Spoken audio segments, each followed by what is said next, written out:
American public's attention was first noticed by the U.S. military last Saturday as it was flying over Alaska. On Thursday, when the overflight of the suspected Chinese spy apparatus was made public by the Pentagon, the balloon became a political hot potato. The burning question, to shoot it down or not?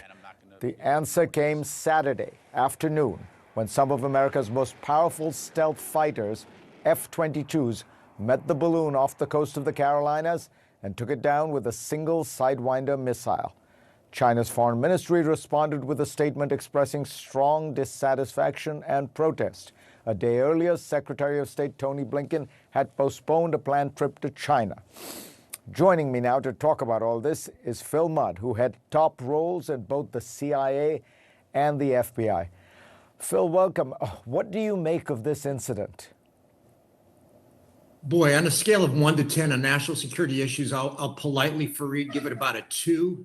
This says a lot more about the inability of Washington and Congress and the White House to talk about relatively insignificant national security issues than it does about intelligence. Look, if the Chinese want to collect photos of America, you can get to Google Earth, you can get a Chinese secret satellite. If they want to intercept communications, they can do it with satellites. I would agree that there are certain advantages a balloon would have.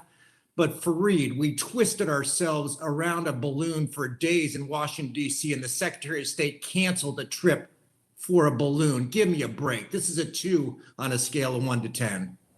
Yeah, it also does strike me like that line in Casablanca, we're shocked to discover the Chinese are spying on us. We spy on them all the time, right? We have the largest spy apparatus in the world. Should we be, it makes me think that there's a broader issue. We need to recognize that China is the second largest economy in the world. It's going to spy on us the way, frankly, lots of other countries do.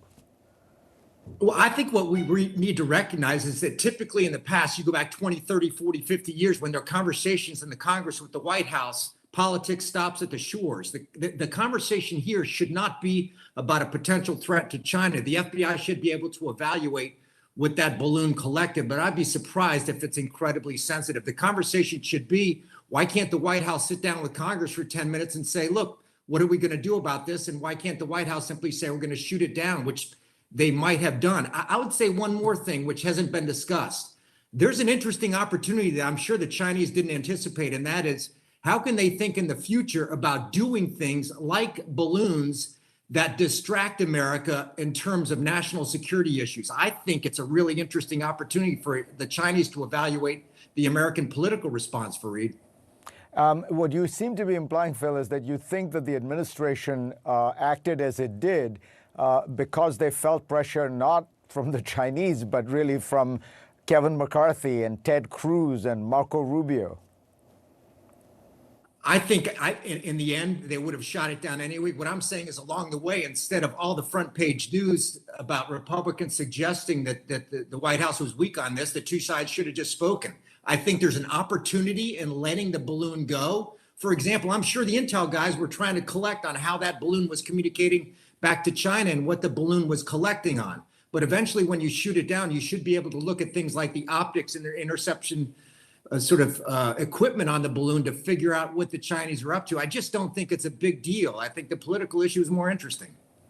This reminds me, Phil, of the Dubai ports controversy, which you'll remember, but some of our viewers won't. Right, in 2006, a Dubai company was taking over the leasing of LA port, and we had this massive collective freakout.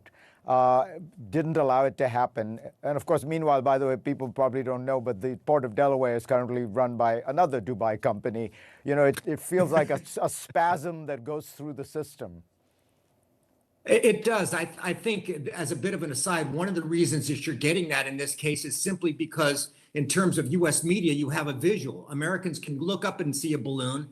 Media across the country, including CNN, gets to show you a balloon. It's not like a satellite you can't see or somebody in an embassy collecting intelligence for the Chinese. It's a real captivating story because it looks like a spy movie, Fareed. The administration clearly put out the fact that 3 such balloons crossed the United States during Trump's presidency as a way of humiliating Trump, because he said, we should shoot it down. He was urging the people of Montana to take their own muskets and shoot it down. But of course, it also points out that the administration, by that very fact, suggests the administration overreacted because, I mean, if this thing has been happening in the past, why was this the one time it had to be done? As you say, this seems the ultimate CNN effect, where it is the visual identification that was the controversy or the scandal, not the fact of the balloon. I agree, and I suspect one of the reasons that you saw those previous overflights go by is that the Americans, the intel community was telling the president, if they had a conversation, that this was not a huge deal.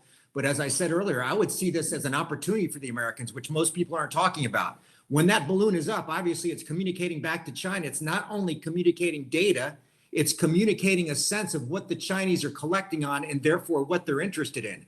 As an intel guy, that's something I really want to know. So it's a collection opportunity for the Americans, not only for the Chinese.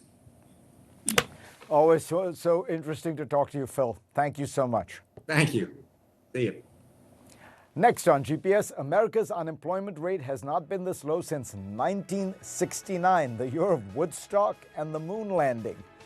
What do we make of that? Former Treasury Secretary Larry Summers will help us understand the big picture of the U.S. economy in a moment.